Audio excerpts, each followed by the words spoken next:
Why do you have a band-aid? Hold on. I cut my finger. I work for a living. Here. Hey guys, welcome to Don't Like It, Change It. This is Coach Ray. And I'm Ninja Monkey. This episode is a very special episode. We want to talk to you guys about what we call the big three. It's the first three things everybody should be doing, and it's the most obvious things. And then at It's the end obvious, but not everybody does these. Yeah. Nobody. Fair. It feels like...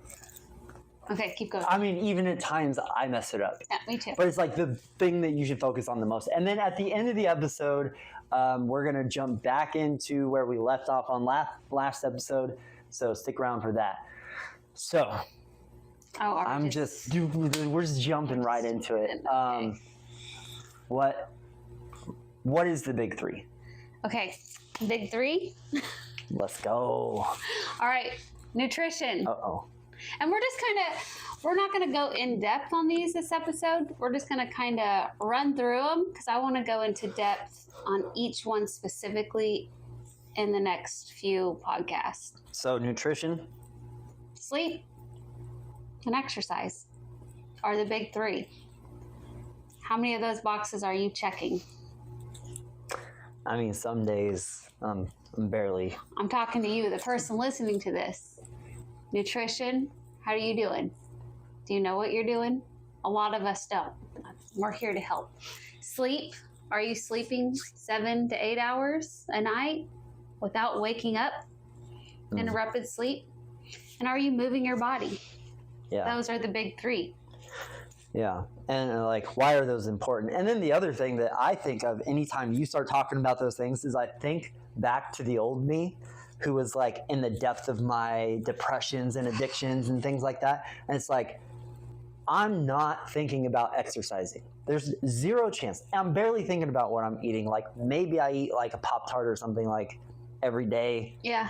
But it's not registering. So it's that's something I want to get into later is how do you find the motivation to even want to start doing those things? Right. Because it's you need to do those things to start feeling good, but you need to feel good to start doing those things. Right. So that's why we do baby steps. So for those of you who don't know, I'm a nutrition coach.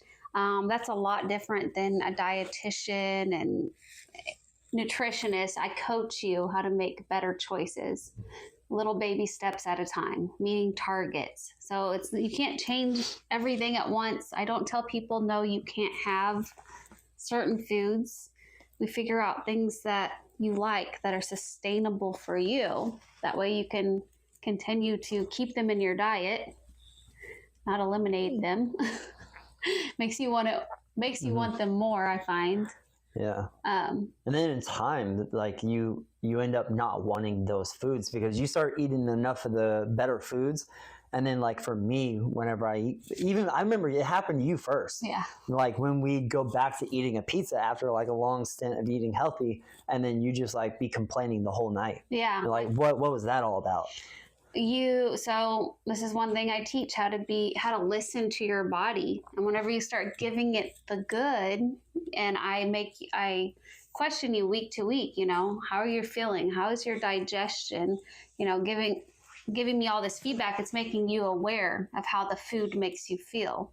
I have a lot of clients who suffer with pain, inflammation, finding those foods that set that off. And they're oh, I think it was actually such and such that I ate last night and I'm in pain today. So it's learning your body, what works for you. So for me, the pizza thing, going back to that, pizza's delicious. Well, but I can't enjoy it like I used to. So before, I think we lived off of DiGiorno pizzas and Netflix, or what was it? Not Blockbuster, but video stores when those used to exist. But DiGiorno's and a movie. And then now when I eat pizza, I feel every time I eat pizza, I get I call it anxiety. My heart races.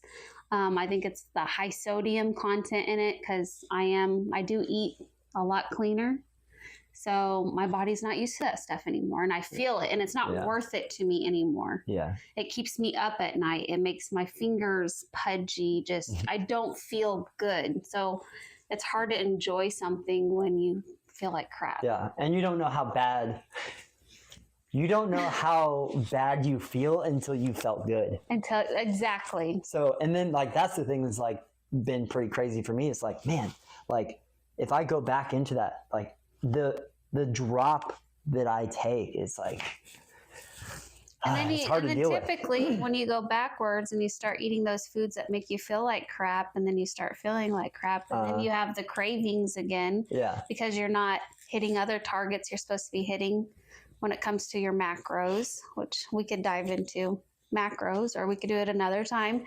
But whenever you're just eating without thinking about what you're eating, most people aren't hitting like their protein intake. Like if they're eating pizzas, they've never tracked, they don't know anything about protein, carbs, and fats, and like what your body needs. They don't know how to fuel themselves. So when you're eating blind, like you're typically, for most people I work with, they're not hitting their protein or even their micronutrients. What you said the macros. Macros. What are those? Protein, carbohydrates, fats. It's what our body needs to live, basically. I think a lot of times, like when we were early on in our pursuit, parts of those would be demonized depending on what diet you're on. So let me ask you, like fat, let's say, is that bad? No. Is it good? Like what's the deal with that? We absolutely need a certain amount of fat. So back like our moms, our grandmas, like fat was demonized back then. Fat makes you fat. Yeah, the food pyramid. Yeah. No, that's baloney. I don't know why. Is bologna good for you? Depends. Depends. Okay. We'll come back to that. So no, fat is very important because you need a certain amount of fat for your hormones to work. You know, to have that healthy sex drive, to have all the, the cortisol, all your hormones in balance, you need a certain amount of fat. So no, now too much fat, wrong types of fat. We could get into that later on, because these are all like digging deep down into each one of the macros, which we can do videos on that. But no, bottom line, fat is good. Yeah, I feel like maybe we can. Do you want to talk more about each one of those, or do you want to just kind of overview it all? Yeah, because we got nutrition, and then we've got sleep, then we got exercise. Okay. I don't want to be here for all right, so what about the carbs? So like if I'm doing keto, they're like, can't have no carbs, 50 carbs, and it's going to be a big deal. Right. So what about those? Carbs are not bad.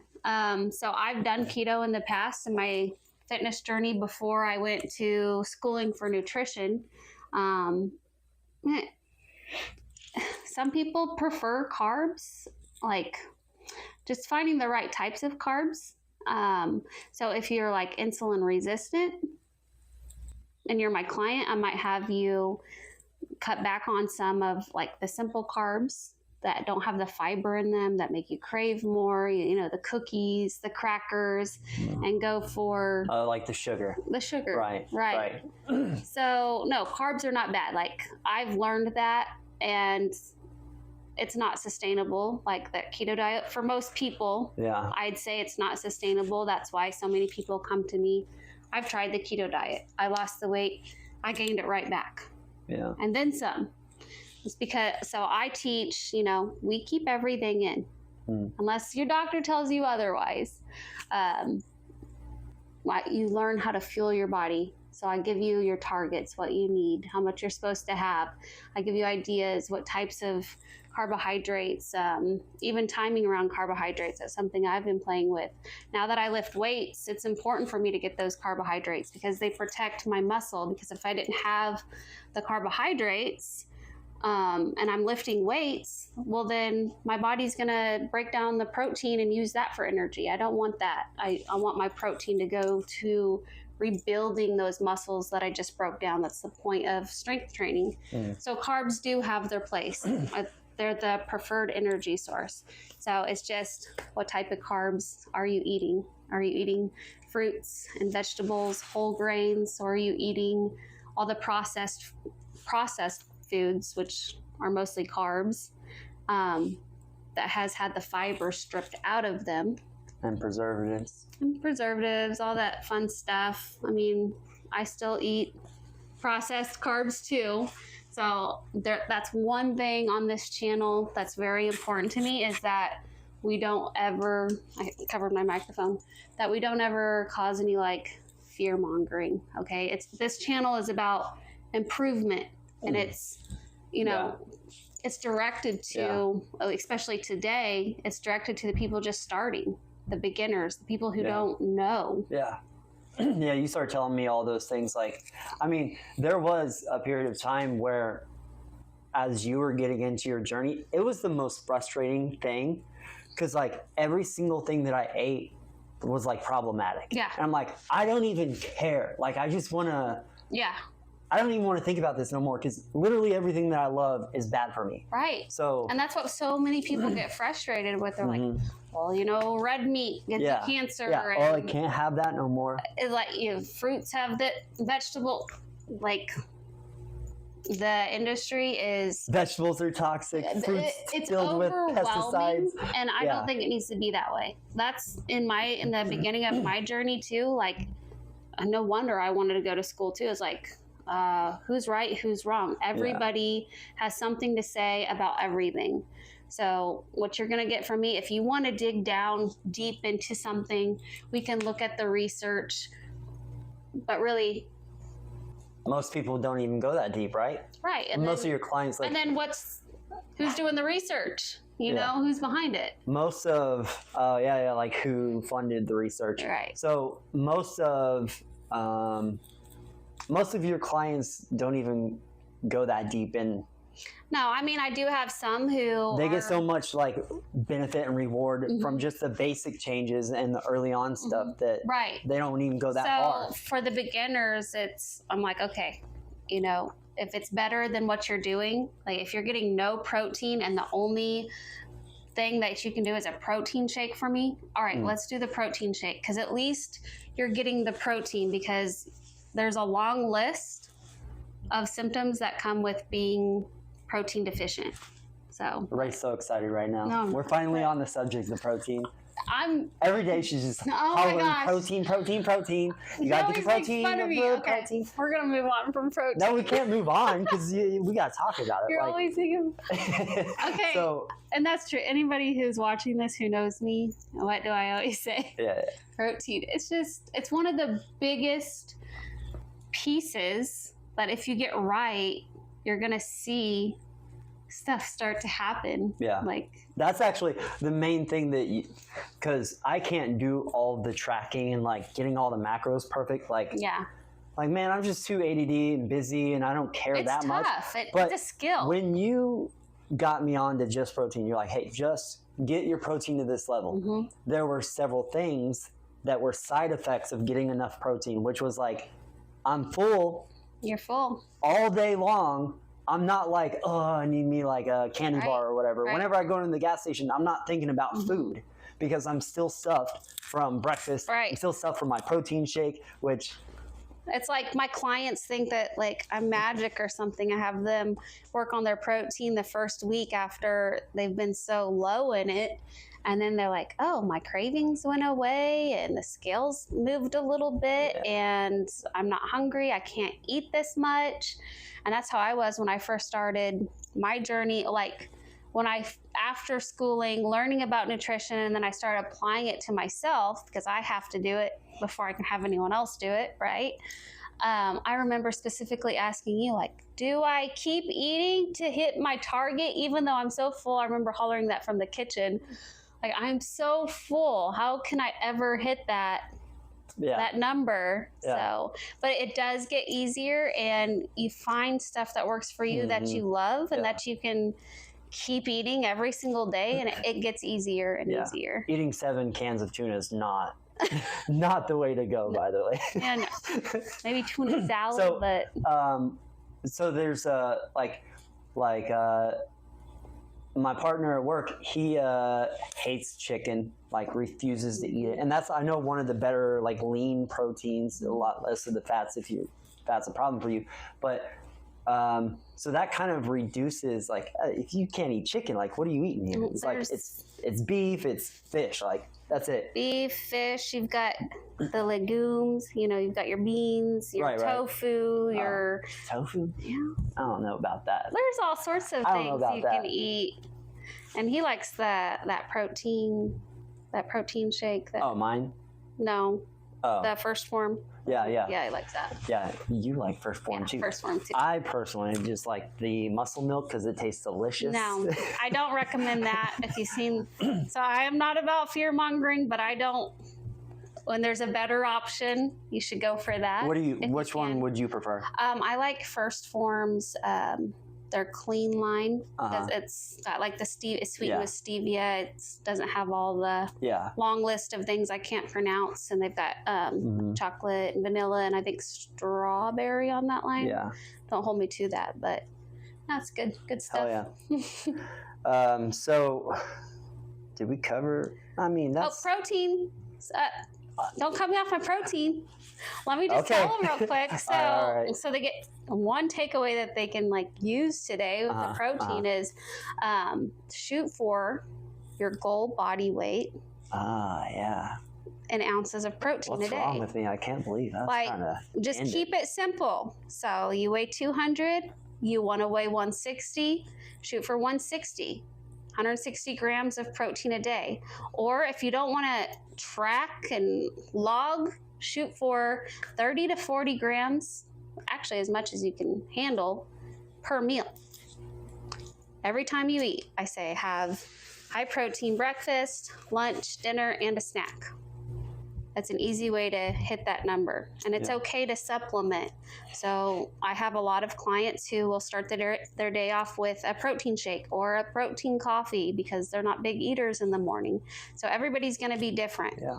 So, but you do that and then come back to this video and comment how awesome I am.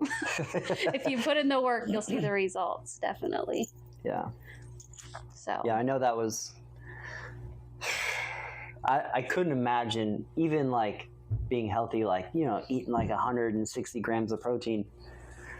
You get pretty stuffed, but like tough. At the depths of my addiction, I was maybe getting like 40. Yeah. Like maybe I eat like a drumstick or like a pork chop or some like random thing or like a burrito that's got something in it. And that's something I've noticed in coaching is you talk to people before they start with you, do you know how much protein?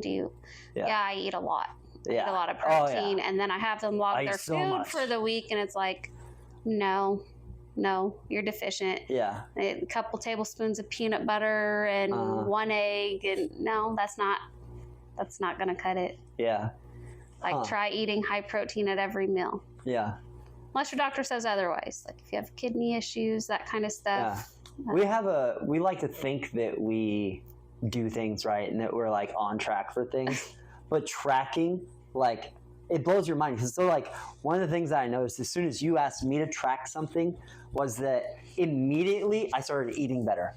Because like the second, like on day one, I'm like, as soon as I start writing down what I'm eating, I'm like, maybe I'll just get rid of this burrito and I'm just gonna grab this instead. It's like I want, first of all, awareness. Yeah, you think about what you're eating now, and then at the end of eating what you normally eat or what the better options that you chose, you see that some things are still a little out of whack, and you're like, oh, I still have to eat 50 grams of protein.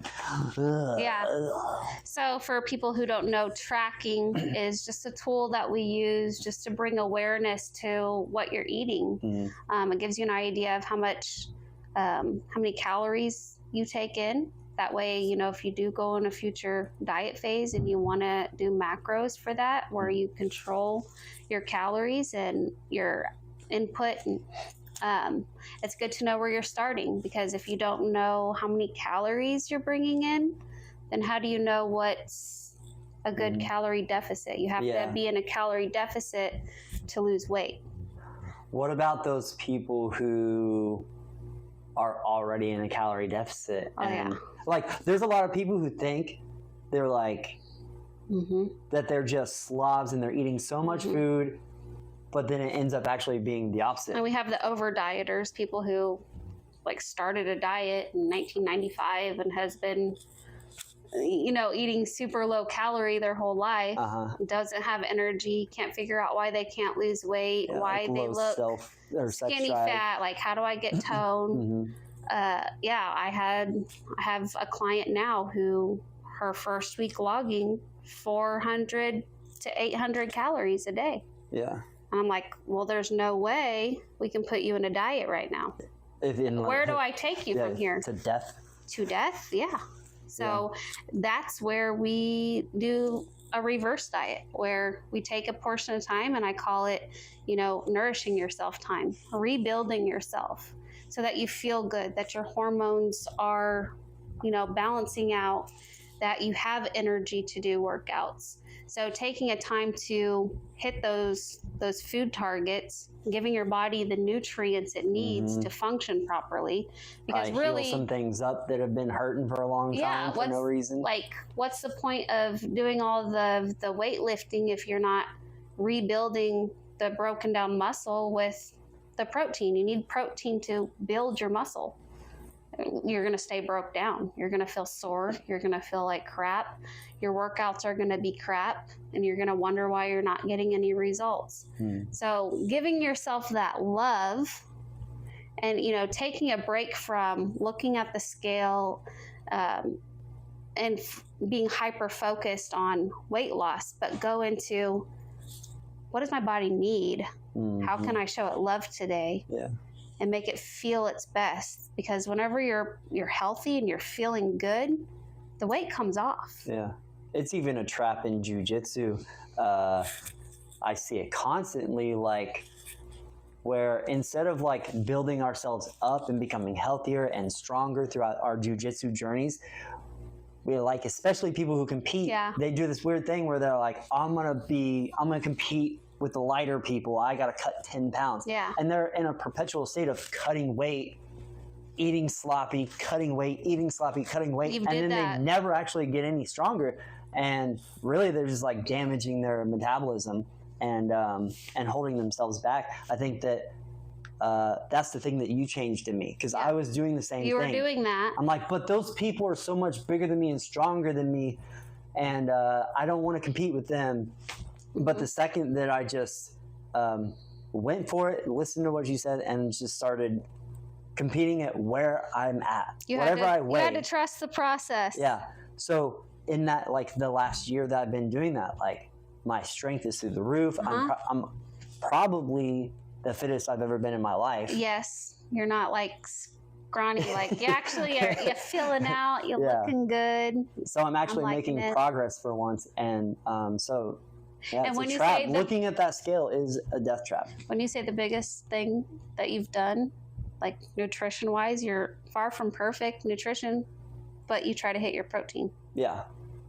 Most of what I do is just get my protein. Because another thing that I see with people who don't know anything about protein is they cut their calories, they go into a diet, and they're just like nibbling on little stuff all day.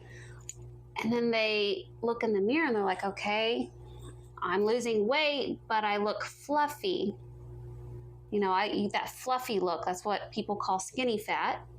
It's because they're losing their muscle. So the scale's going down, yes, but you're losing fat and the muscle. So to get that toned look, everybody says, I want to look toned.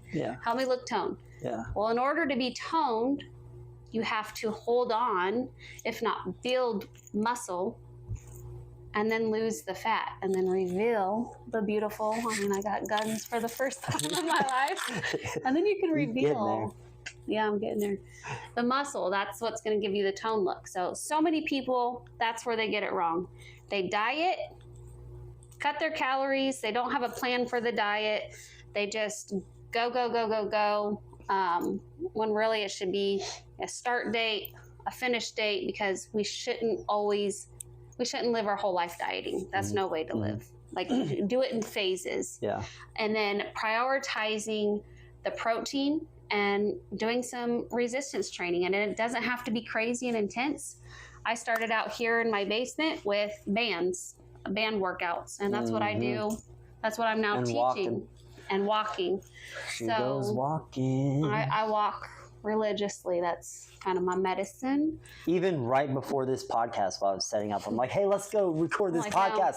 She's like, I'm walking. I'm like, all right. Let me walk down to the stop sign and back. Like, it doesn't have to be crazy or intense, but I've made that a habit. So that's what... Prioritizing. Yeah, I prioritize my walks. Nobody else is going to do it for you. Right. If I don't do that walk, then I'm going to feel like something's missing because I've been doing it, after dinner for years. Yeah. I do a little walk in the morning. Even if it's 5 to 10 minutes, that's still better than nothing. Yeah. Huge. Hell yeah. Okay, what's and just the next like one? that, 75% of the podcast is protein. Well, you knew what you were getting into. Yeah, I knew it was going to happen. So, and we'll do another video that's on just protein. part one of the big three, nutrition, which Coach Ray could go on and on about nutrition. On and on. So, vegetables. Step 2 of the big 3, sleep. Let me ask you this, because there's a lot of guys who find that, I call it the 5 a.m. club. There's a lot of those guys who get up early before their families are awake. They go to the gym, they go to jiu-jitsu, whatever the thing is. They do those workouts early in the morning religiously. Yeah. This is something I've been struggling with. I'm trying to find the balance between what's more important, like that sleep or that workout. Because I know for me, if I cut away my sleep to get up early, like I might be fine for like the workout, but then the rest of the day, like I'm just dead. Like in my brain, so obviously I struggle with ADD. So like this is where it's everything like ramps up tenfold. I'm like, I can't focus. Next thing I know, like I'm getting those candy bars. You're saying it. I know. Your answer, like speaking out loud, thinking about it. What is going on there though? Like what's happening? Why would you say the workout is more important? Or is the sleep more important? I definitely, and other people might have their opinions, but Coach Ray says always choose sleep over working out. So this kind of brings me back to, I have a couple clients who wake up early. You're weak. Me? You're weak. You gotta get up. You gotta grind, bro. No. You gotta push through. 4 hours. Who cares, man? You gotta push through. No, don't be weak, bro. If you're planning on getting up early for a workout, prioritize your sleep. Yeah. Plan for it. Go to bed in time for it. Go to bed. Yeah. And even before you decide I'm going to be a 5 a.m.er, did I say that? Yeah. Then you need to be practicing the habit. What does it take to be that person? Right. Yeah, because that's a different type of person. Get some habits in place. Okay, I'm going to work on this week putting my phone down when the alarm goes off. Yeah. I'm just going to practice putting my phone down. Right. Like setting yourself up for a good night's sleep so that you can be that guy you want to be. That 5 a.m.er who gets up before everyone else, gets in a good workout, starts his day strong. But if you're waking up early on 4 hours of sleep, are you really giving that workout all you got? Yeah. Maybe. But probably then not. What kind of food are you reaching for? So, that's the landslide that happens after. Right. So when your body's lacking energy, it's going to reach for those quick fixes. And what's quick fix energy? Sugar. That's that. Hey. I think I just burped into the microphone. So what is it's cortisol, right? Cortisol. Yes. That's the demon here, the big bad wolf. I mean, it can be. Yeah. So yeah, cortisol out of whack. So it's basically your hormones are out of whack. They're not moving how they're supposed to. They're not working how they're designed to. They're kind of, I just call it out of whack. So keeping them in balance with a good night's sleep. So that way you're not having crazy cravings. You're not tired reaching for caffeine all day, which we do like our caffeine. I already reach for it, but I don't reach for extra. Right. And you're not, like back in the day, I'd live off Red Bulls. I'd fall asleep on Red Bulls. Dude, when I worked at Home Depot, I bought a 4-pack of Red Bulls. Oh my God. And I drank them all That is not before good. my first break.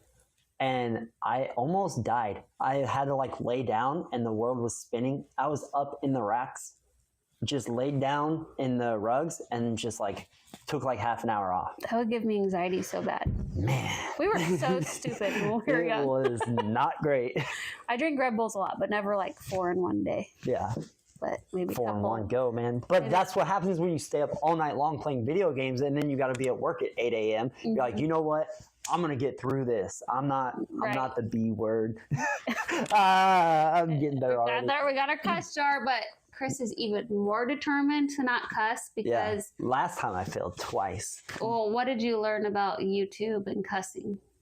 Huh? What did you learn about YouTube and cussing? YouTube? It's not good for us. It's not good for our yeah, it's channel. bad for the algorithm, and it's hard to edit a video after you've already released it and then try to like spot... Anyway. He cussed 3 times in our first video, and then he went back and edited it out. And hopefully YouTube is a little bit, like gives us a little leeway on that first video. Like they're new, if they'll anything, figure it's it out. helping him reach his goal of not being a sailor potty mouth. So did we cover, So go to bed. What? How much sleep did you cover that? Did you say how much? 7 to 8 hours. 7 to 8. So, yeah, and if you're waking up in the middle of the night, that's not good either. What about there's like a scientific like study that found out that there's like these super sleepers who like can just function fully on like 4 or 5 hours of sleep. Like, what would you say to those people? I'll tell you what I'd say to them. Because we all think that we are that I know person. I'm not that person. Everybody thinks they're that person. I get 6 hours and I'm whining. When I was younger, I thought I was that person. Yeah. But like, I was just an idiot. I didn't know anything. In the future video, I'm going to make a video specifically about sleep and ways to set up your night, ways to set up your bedroom. Nice. Good sleep hygiene. That way you can start, really working on, because that, besides protein, I mean, sleep is like number one. Yeah. It controls everything.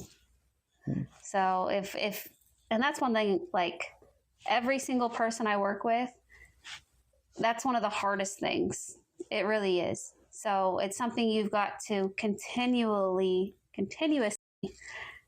be working on. Even if you got it down, you still have to make sure you're getting to bed. It's like, it's a job every night just to make sure you're getting good sleep. And every once in a while your kid still has an asthma attack and you have to go to the ER at 11 p.m. and then you don't get home until the sun's up. Right. We get it with life happens, but what you can control, you try to control. Like maybe drinking a gallon of water. I do those challenges in my group and I'm like, I'm up peeing all night. That's not the best idea. That was something else that I learned from you was when life does happen and you didn't get no sleep, you start making the bad choices. And then the old version of ourselves would like immediately start getting depressed and like start like kicking ourselves in the butt for it and being like, oh, I can't believe you're doing this again. I can't believe you're getting a Reese's right now. You are such a piece of crap. Screw it. Today's a wash. Let's just eat whatever we want today.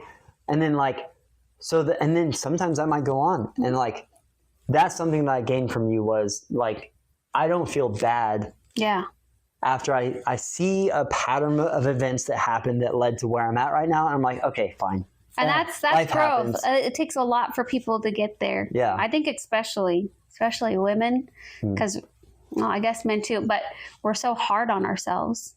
So many people just want to throw in the rag because they had a bad week. No, it's perfect, especially with me coaching you. I'm glad I got to coach you during this time, during what you call a fail, because it's never going to be perfect. Yeah. So it's setting up little guidelines for yourself to help you get through those moments, okay? So you slept like crap last night. You know how that usually makes you feel. You know what you're going to be reaching for.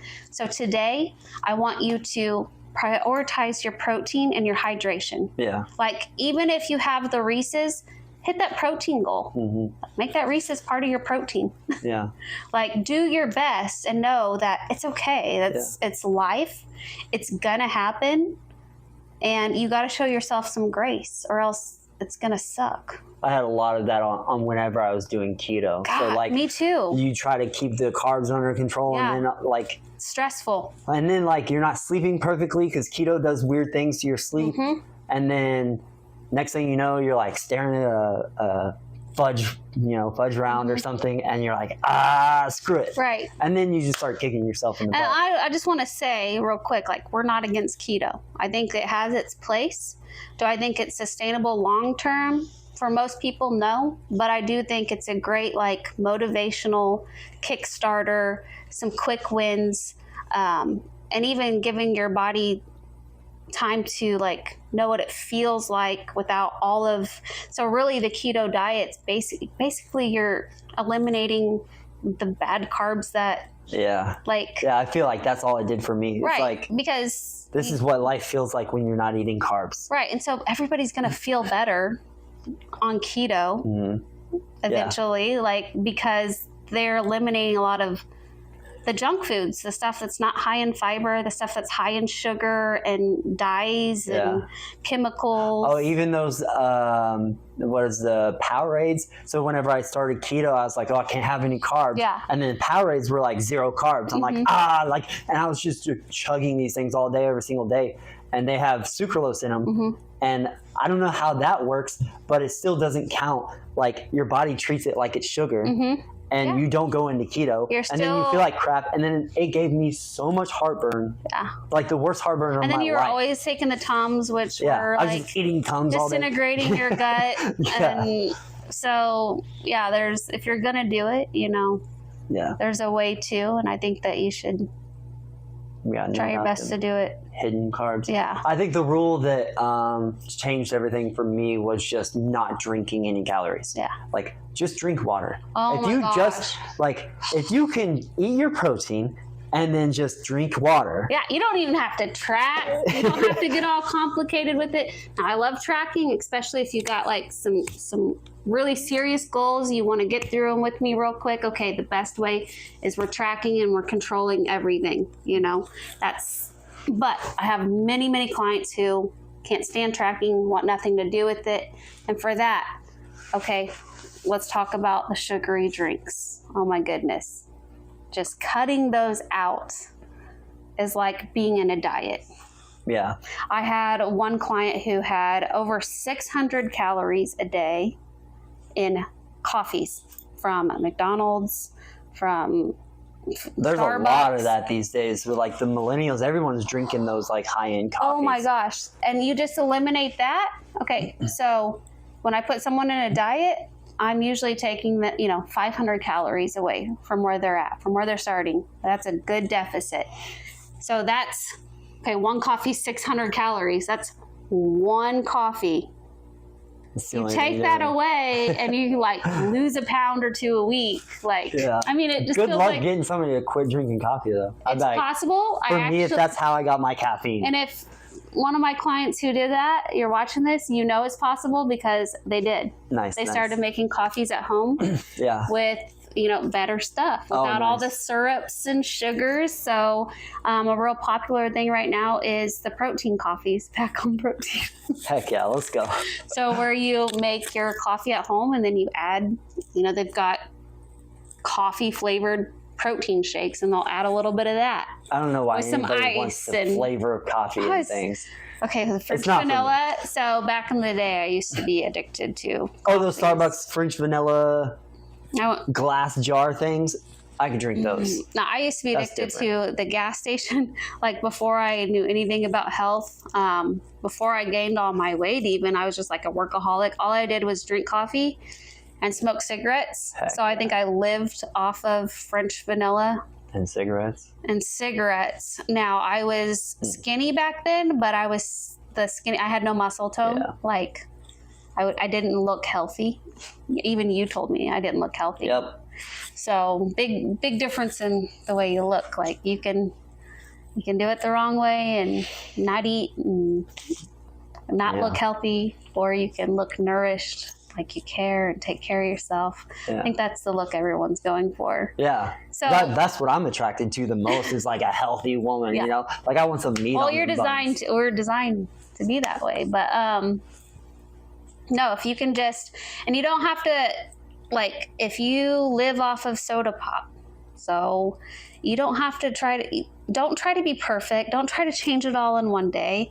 My best advice is take those baby steps. You do your best. So you drink 8 cans of Dr. Pepper.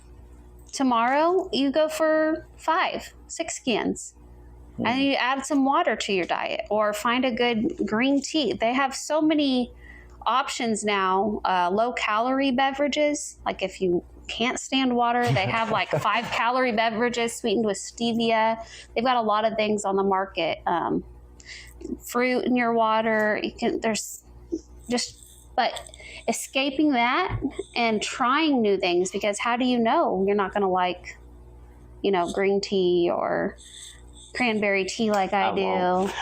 It reminds me of like when people say like drink 6 to 8 glasses of water a day or whatever growing up. I'm like, I mean, I've got 6 to 8 Pepsis. I feel like that's the same thing. Yeah. So with my mom, sorry, Mom, I'm putting you on blast, but we've been really working on her water intake. So, and many people struggle with drinking water.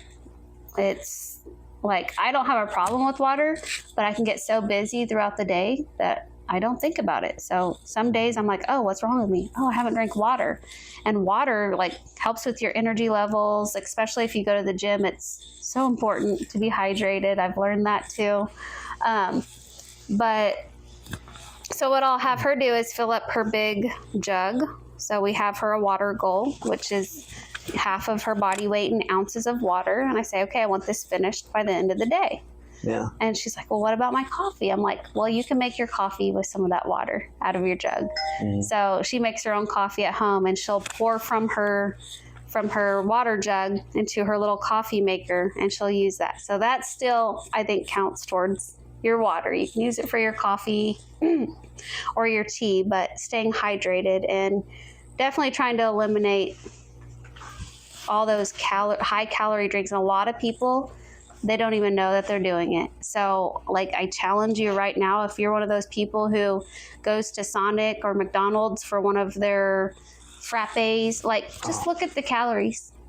It's going to blow your mind, like 700, 600 calories. And if you're trying to lose weight, protein, sleep, and get rid of that. Or try, work on it. Find something that you like to replace it with.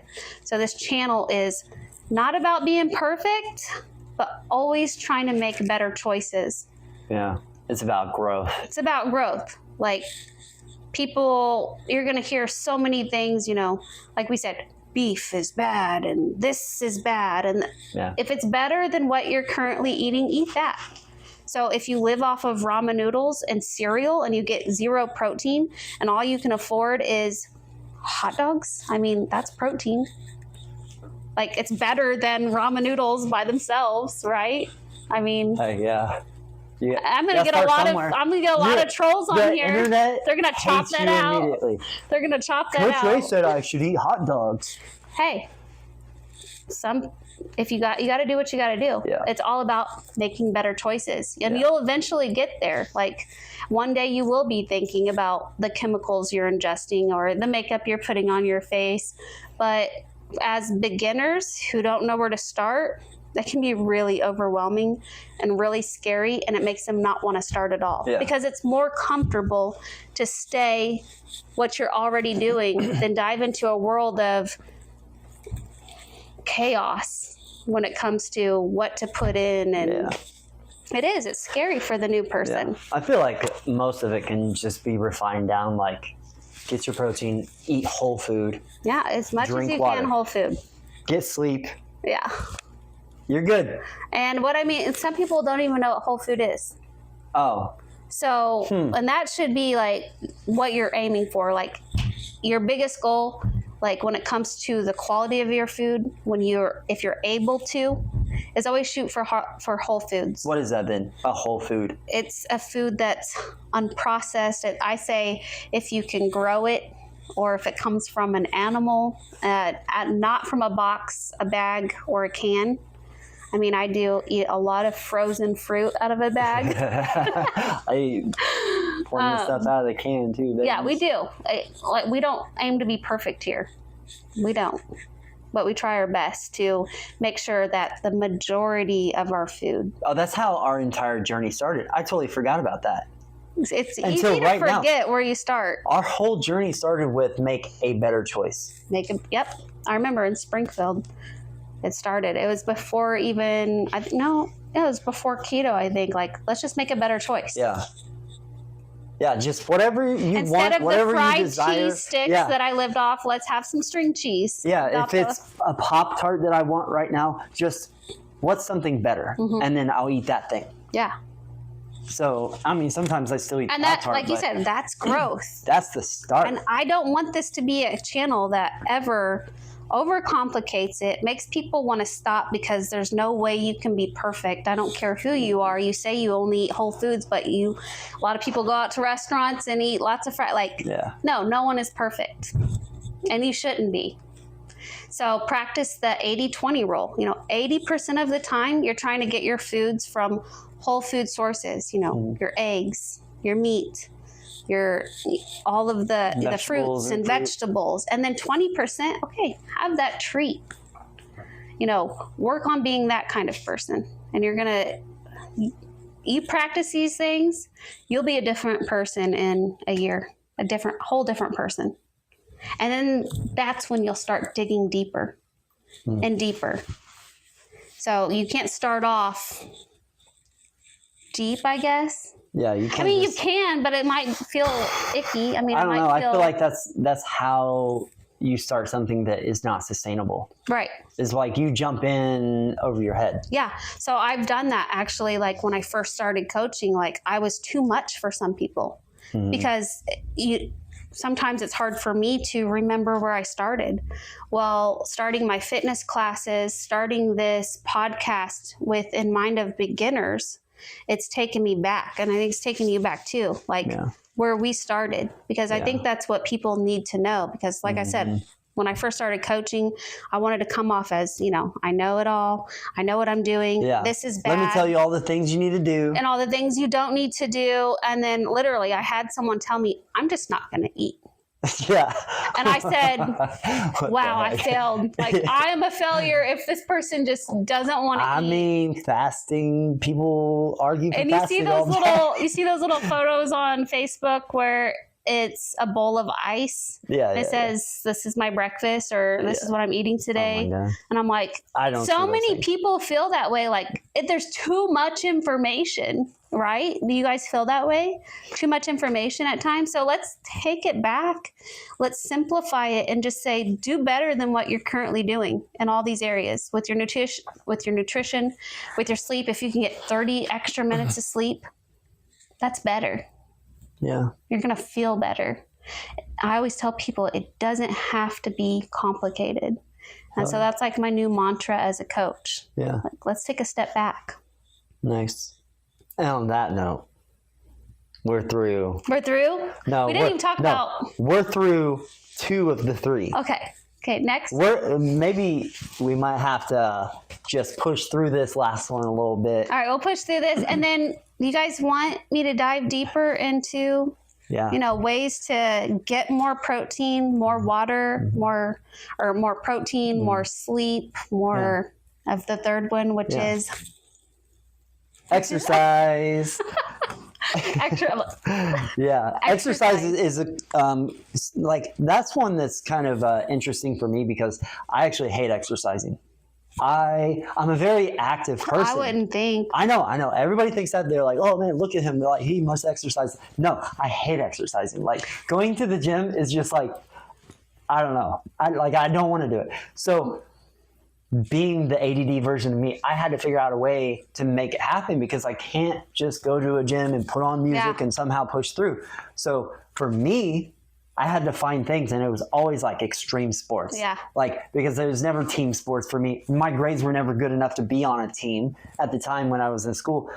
So it was always skateboarding, snowboarding, rock climbing, ninja warrior, like jujitsu. Like, it's always like this extreme. Mountain biking. Yeah, mountain biking. Like in crazy. Yeah, I want to go roughing. Trains. Let's go hiking. Oh, I want to start running now. So I love that. That's perfect. That's like the best advice that you could give our audience, because I don't know very many people who enjoy the weight room, but I always didn't. Yeah, jujitsu was the one that finally, like, it grabbed me up. I'm like, because after you do a competition, you're just like fired up. You're like, dude, I want to get stronger. I want to get, my cardio sucks. Yeah. Like, you want to keep improving. You feel like your heart might stop after your first competition. Your first role in a competition setting, it's like a shock to the system. Like, you taste blood in your lungs, and your hands will not open up because like, you've overused your muscles to the point where there's just nothing left, and you have to literally pull your fingers open.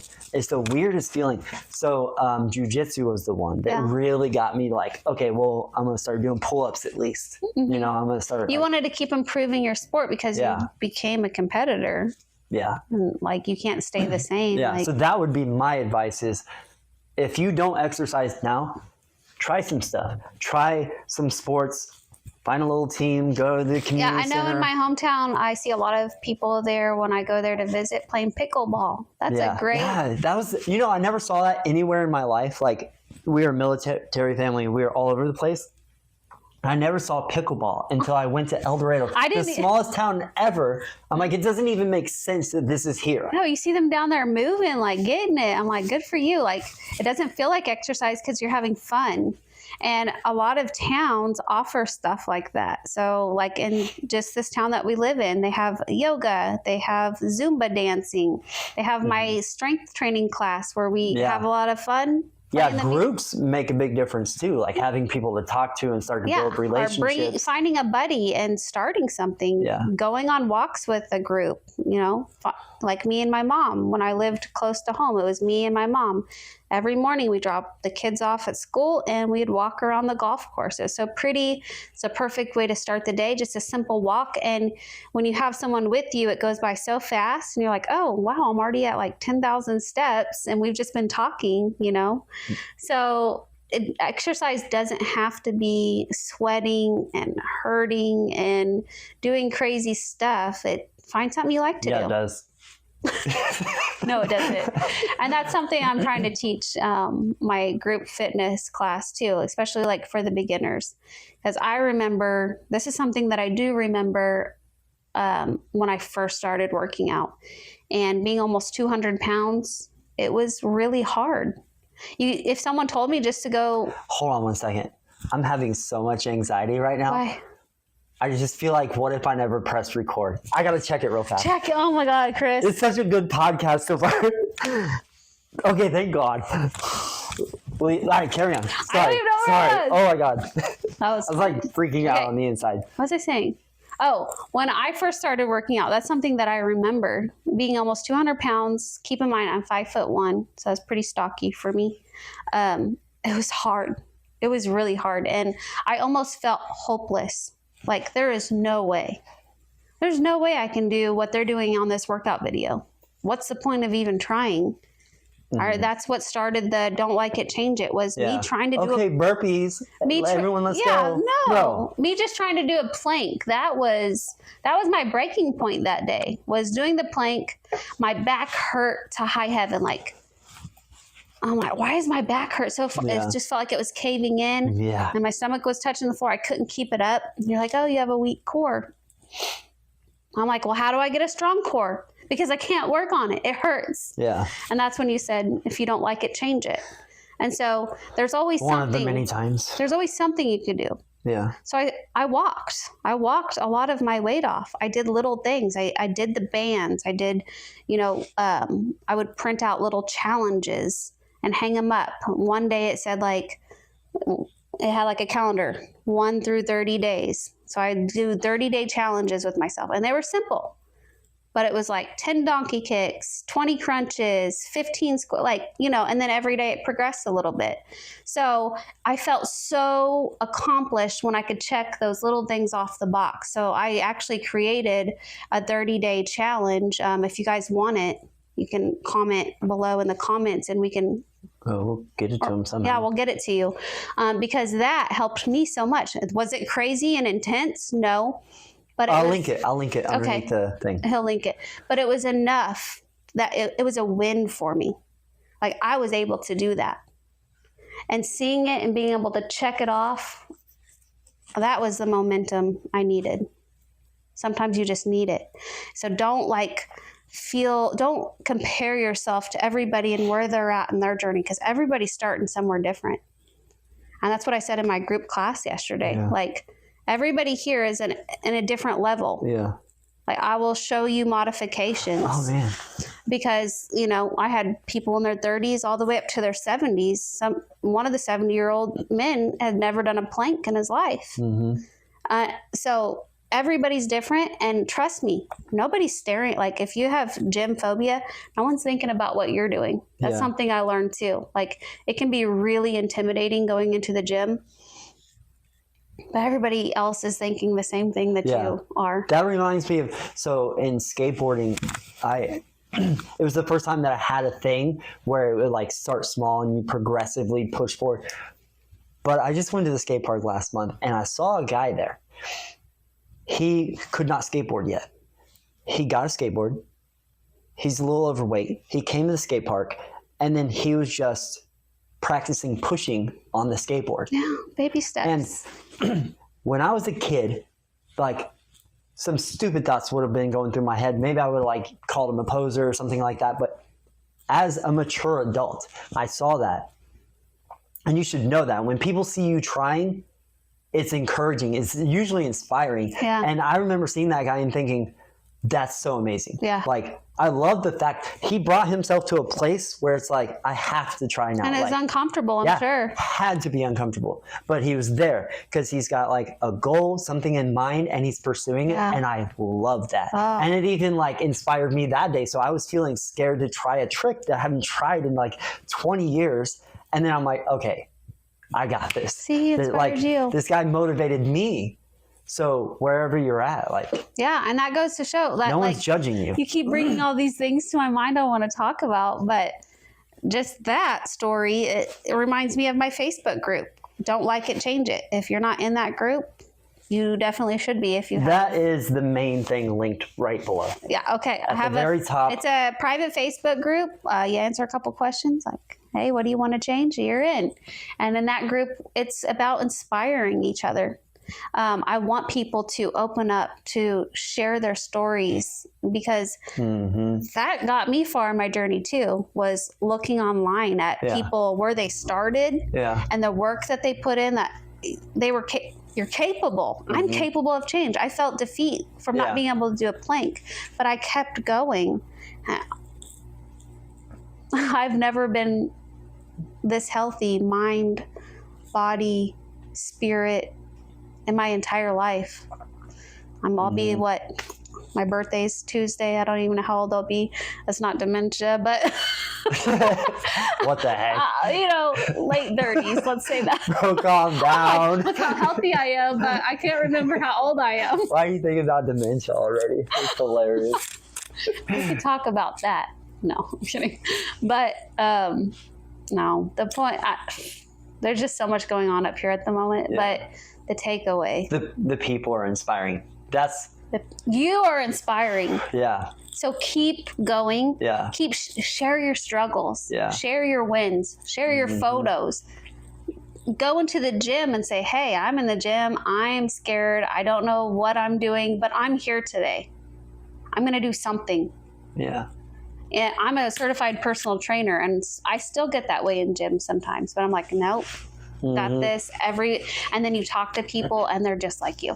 Yeah. And they're like, oh no, you can help me. I'm like, you look like you know what you're doing. Like, well, no. Like that's how I feel whenever I go into the gym. I'm like, everyone knows I have no idea what I'm doing. Yeah. All of I'm sure I'm messing up this pull-up. It's not done just right. And everybody here knows it except for me. No, and everybody's judging me. I've been going to the gym like 2 years now, and I will say some of the nicest people you will ever meet are at the gym. So a lot of them have that resting bee face.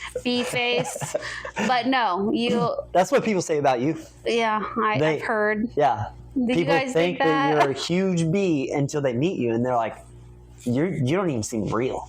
I know, I don't want to come off as not real though either. But no, give them a chance. Put yourself out there to say, hey, can you show me how to use this machine? And a lot of people are like, oh yeah, definitely. Like, they're excited to help. I feel like being a pretty girl probably helps with that. Oh, you're sweet. I don't know. I haven't tried though because I'm too scared. So I'll give it a go. You're scared to be a pretty girl? Dude. What are you talking about? No, like to ask somebody for help. Oh, yeah. Say, hey man, do you know how to do this? I guess this not everybody's the right? same. But like, hey man, I'm just trying to work out. Like, that's what I'm worried about. Bring your phone because there's a video on form on every single exercise you can think of on YouTube. Yeah. And everybody's in there looking at it. Yeah. Like, they're on their phone. You think that they're doing something cool? No, they're looking like, am I doing this form right? So that I don't feel like an idiot. So utilize the tools that you have. Or you can, Facebook message me and I'll walk you through it. I'm always here for you too. Or you can just hop on a skateboard and... Or you can do jujitsu. You're random. Well, yeah. I take back the skateboarding thing. You should try jiu-jitsu. Every single person should be there. But, okay, exercise. Come to Spring Hill Jiu-Jitsu. Spring Hill Jiu-Jitsu. Great instructors. Great people. Feels like family. Exercise. It's needed, okay? For one, you want that toned look. You're going to have to signal your muscles that you need them so that they stay while you're losing the fat, okay? Also, if you suffer with anxiety, depression, exercise is proven to be more effective than antidepressants, than medications. So for my For most people. Yeah, okay. Most people, yes. My women who are going through menopause is super important. Exercise. It's going to help, keep everything balanced out. One advice that I always tell my clients is don't sit with your stress. That's like a huge tip. So many people get upset and they want to sit and they want to eat and comfort themselves. No, the minute you feel stressed, you need to get up and go take a walk. Don't sit with your stress. I feel like it's like trapped energy. I'm not trying to be all like hippy dippy, but it's like trapping that negative energy out. So we all feel better after a good walk. That brings up another topic. Hippy which dippy? is, no, the sitting with your stress thing. The thing that, so I had, like last year, I struggled with some anxiety attacks. And yeah, you can get in your head. Yeah, man. That's the thing. It was like... You thought he was dying. It's the weirdest thing. Like, I mean, when your mom dies of cancer and then your dad starts having heart attacks all the time, then you start thinking, man, my operating system is not the best. That could be me any day. And then you start getting in your head and you start feel some weird little thing in your chest and you're like, wait, what was that? Yeah. Like, is my heart fine? Like...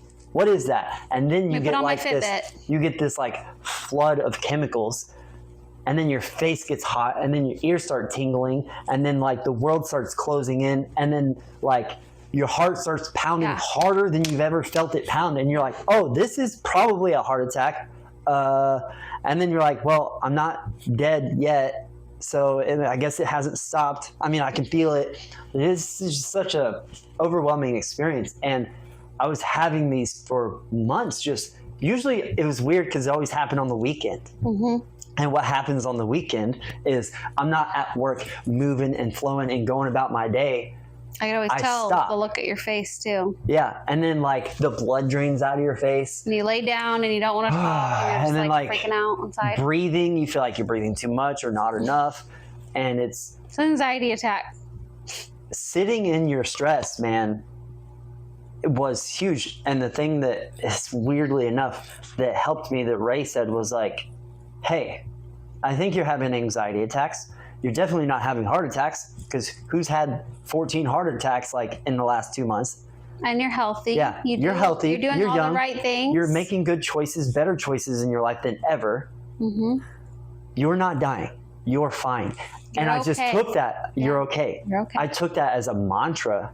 And I'm like, every single time that I felt a weird thing in my chest, I would still get that rush of chemicals, but I'd be able to be like, okay, you're okay. Take a breath. We're going to move on from this. Mm-hmm. You're fine. Mm-hmm. You're not dying. You're fine. And they went away. And I started repeating that every single time. And guess what? I don't even feel those things in my chest like anymore. Or if I do, I don't even notice it. Yeah.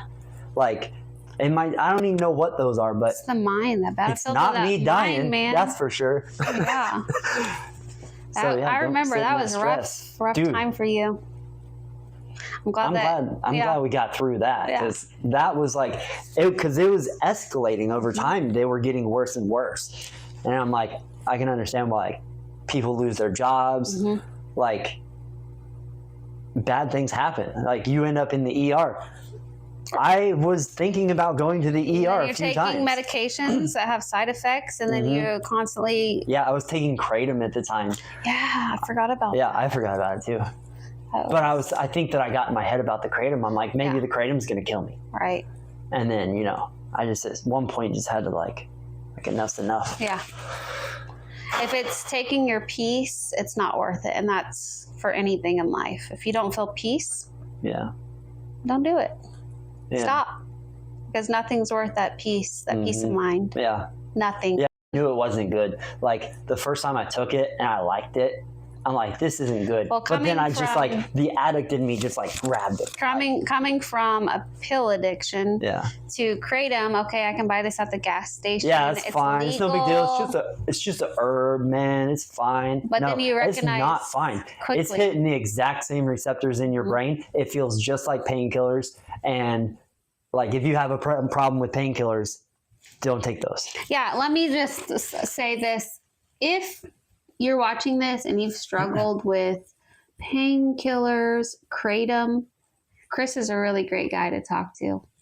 So if you need to reach out to someone who's been through it, who's gotten through it. Yeah.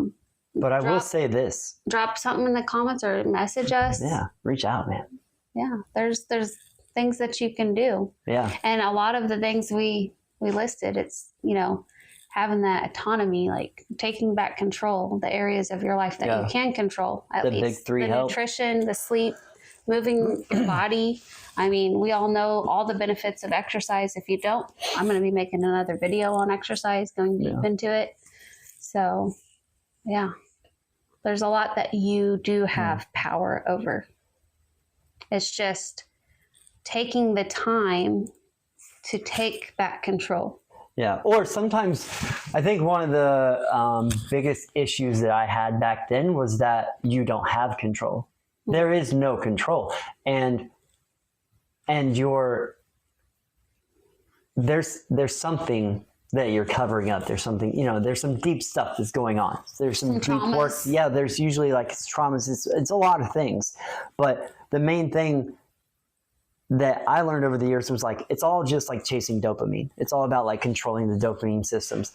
I will say this, of everything that I like had to come down off of, kratom was by far the easiest.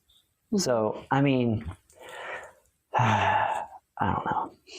I'm not even going to say what I was thinking. So going back to controlling the dopamine, if you can start to identify all those aspects in your life, all the things that are spiking dopamine, like the video games, scrolling on your phone, eating junk food, whatever it is, porn, all the things, like start to pull back on those things, then you'll find it's much easier to control the addiction as well, because it's all just chasing dopamine. It's like I'm not getting healthy dopamine from having a vision and a purpose in my life and a pursuit. So the only dopamine that I get is from like the big reward, a big achievement, or taking the pills, or watching that porn, whatever the thing is. So you have to go for the cheap dopamine. So I think that leads into the last part of the podcast, because Yeah, we could go I know. all day on this, but the last part, which is that vision creation. So if you listened to the last episode, we were talking about writing down the bucket list. So we're going to just take that 1.5 steps further, and we're going to have you take that bucket list. If you did it, congratulations. Good job. Step 1, you are on the way to probably changing your life, or at least for me, this is what did it. So you got your bucket list. Go through that thing, the top 100 things that you want to achieve before you die. If you don't know what I'm talking about, listen to the end of the last episode. So take your bucket list and rank order everything in order of what is the most important, most valuable thing that you think would fulfill you the most, that's most important to you, that's the hardest to get to, and put them in order. Start with the number one thing. If you could only get one thing off your bucket list before you die, what's that one thing? Put it at the top of the list. Yeah. And then do that again. What's the second most important thing? Prioritize it in order of what's most important. And you're going to find, obviously, that some of the things that you want are going to fall to the bottom. But now you're going to have a list that's going to help you find out what you value in your life, what truly means something to you. And so what you're going to do is organize that whole list out. And then I want you to think about the person who could achieve all those things. What does that person look like? Because I know for me, like, mine's crazy. I want to build a pyramid. I want, like, when I was a kid, one quick story.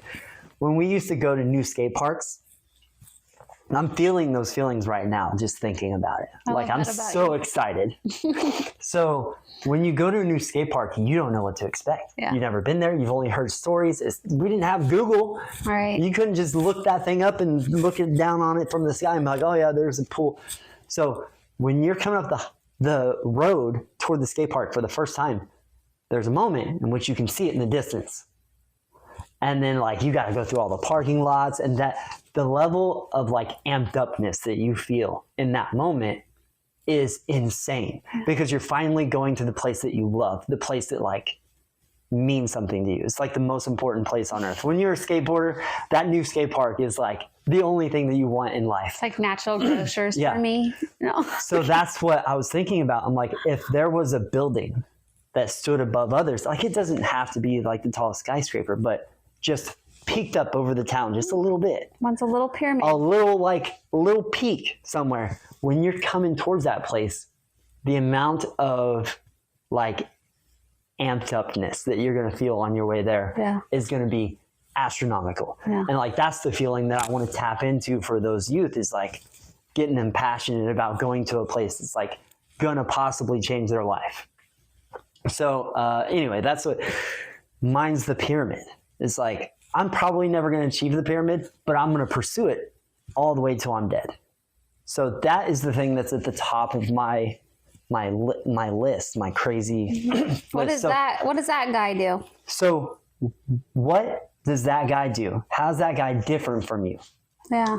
And write down all the characteristics, everything that guy had to learn, had to overcome, had to achieve, everything that he is that you're not. Or she.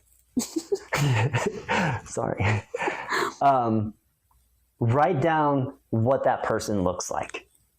That's your homework for them. How does that person talk? Yeah. How does that person dress? I mean, tonight, even Chris said, he dressed up for this podcast. And if you know Chris, he's always in his work clothes and beat up skate shoes. So he's even transforming and saying, the guy I want to be shows up. Yeah. And he looks presentable. He looks good. And he looks like I have to buy more nice clothes. He puts in effort. Yeah, you'll probably see him wear this shirt and pants for every episode. Every single episode. No, I'm just kidding. Because he typically doesn't. But we'll work on getting him some new. But that's who he wants to be. Right. And there's nothing wrong with that. It's a huge step. And we'll go deeper Look into how it. everybody just take a minute, say how nice he looks, because he's looking pretty sharp. Thanks, Ray. Appreciate and it. you don't look past the ankles. Can they see past your? I mean, I feel like a couple times this little toe popped. The bandaged toe. No, he's not wearing shoes. But all right, let's wrap this thing up. Let's Okay. get him out of here. yeah, we gotta go to bed. We gotta prioritize. Organize your list.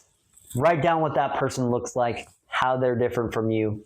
We'll see you next time on Don't like it, change it. Peace.